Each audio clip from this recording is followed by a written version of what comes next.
left tackle situation, I think it's real possible that Trent Williams is going to be a goner, that he's not coming back. The Niners aren't the kind of team that give an offer, get rebuffed, and then up it. They usually give an offer, and if a guy wants more, they say, hey, good luck. Emmanuel Sanders, DeForest Buckner. That's the way I see it. So if they don't have him, who's the left tackle? It's not Justin School. It's not Mike McGlinchey. It could be Rashawn Slater. Although some people feel he's not even a tackle. He's short, got short arms. It could be Daniel Brunskill. That could be the Niners left tackle next year. So let's just kick off the conversation that way. What's going on, man? How you doing? Good to see you again. I can't hear you. Hold on. Sorry. Okay, here we go. Okay.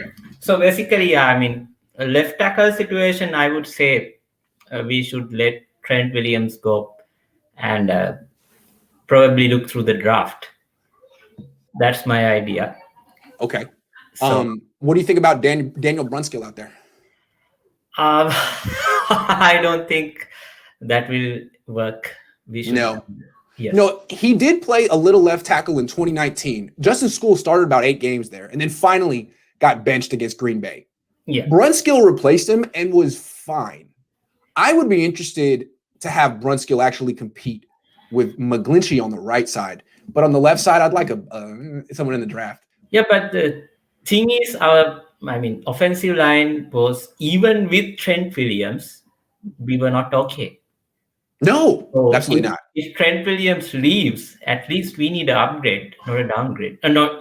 Even it is not at Trent Williams level, at least we should have something closer to Trent Williams. That's Right. why I think draft is the best option. Well, here's the thing. I feel like if the Niners don't get Sewell or Slater, it's possible that there's no rookie who would be better than Daniel Brunskill in 2021. It's possible. And the Niners may want to take a quarterback with that pick or a corner. So I get that. Also, you could go out and draft and sign another left tackle, but those guys are very expensive. And if they're free agents, maybe they've had injuries, kind of like Russell Okung has missed a lot of times. Maybe you put Daniel Brunskill at left tackle for a year and sign an excellent center and an excellent guard and do it that way.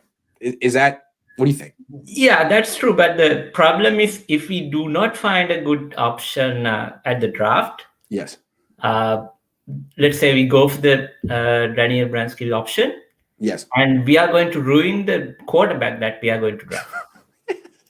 Yes.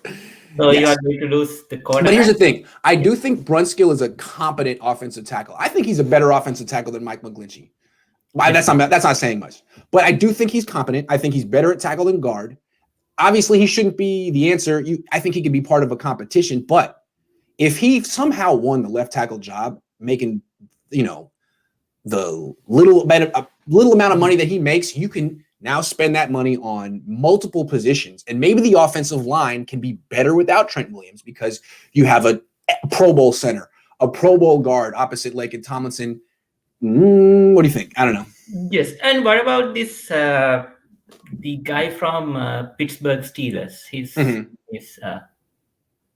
Alejandro Villanueva. Yes. Good option. He'll just be very expensive too. I mean, if Trent Williams gets 21, 22, Villanueva could get 17, 18. It's a big time left tackle. Yeah, left tackle. But I don't know whether this is something off the topic, but I feel like one of the reasons that Steelers decided to let him walk on the free agency is the incident regarding that his the helmet. Yes. Yeah, he went against the team protocol. Right. So I'm not sure whether any organization would at this moment willing to get him, join him to the team. Interesting. In that situation. Interesting. So there's a whole political thing going on with him as well. Definitely. Yeah. This situation. It's part of the deal. Right? Yeah. Whether we like it or not, now you can't separate it. Right. After what happened last year, not only football, right? NBA, everything. Yes. You can't separate it anymore. Sports and politics. It's true. Everything is integrated. Yeah. So you have to consider everything. Otherwise, you will get blamed. Yeah. Basically, the teams would think like, okay, this is damaged goods.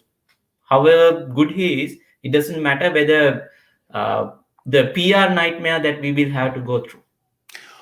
Oh, let's look at it this way, though, to bring it back to Brunskill real quick. Yes. I know you're thinking, like, should the Niners make Daniel Brunskill a starting left tackle? That's a hard sell. I guess the more interesting question is, do you think the Niners might actually do that? Do you think if Trent Williams walks, the Niners will say, well, you know what? We like Daniel Brunskill anyway. We didn't really need Trent Williams. We gave Daniel Brunskill a year to develop. He's a better player now, and we believe. And Daniel, he's going to – you think that could happen? I mean, obviously. Because Niners – one thing with Niners is that they are very unpredictable, right? Yeah.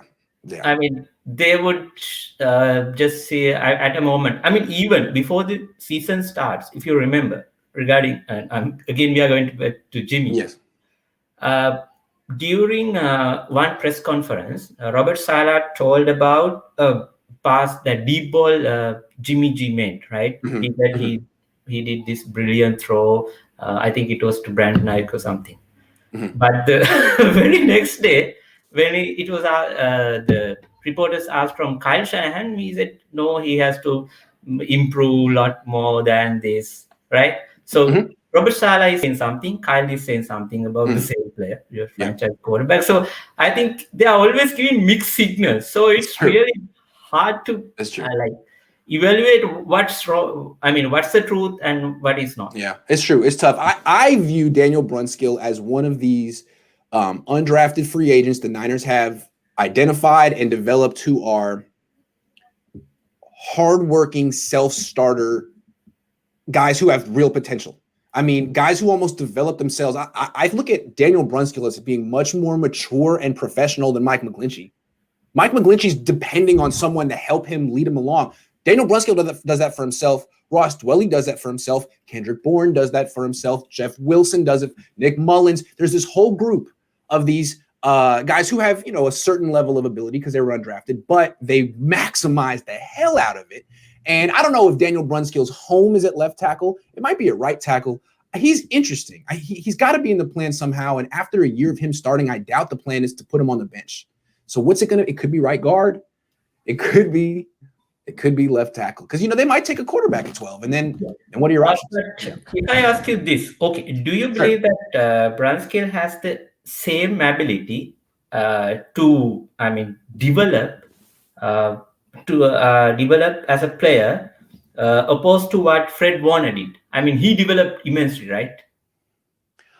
Fred Warner had more gifts. He was a third-round pick. I would compare this guy to like a Kendrick Bourne, a guy who could develop into a solid starter. I don't think he's going to be a guy who gets, $20 million a year at any point in his life, but he could be a solid starter. And if he could be a solid starter at left tackle, that'd be great because he'd be cheap.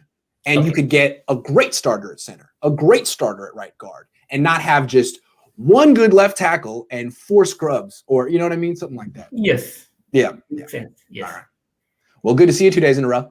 Okay. Thanks a lot. All right. See you next time.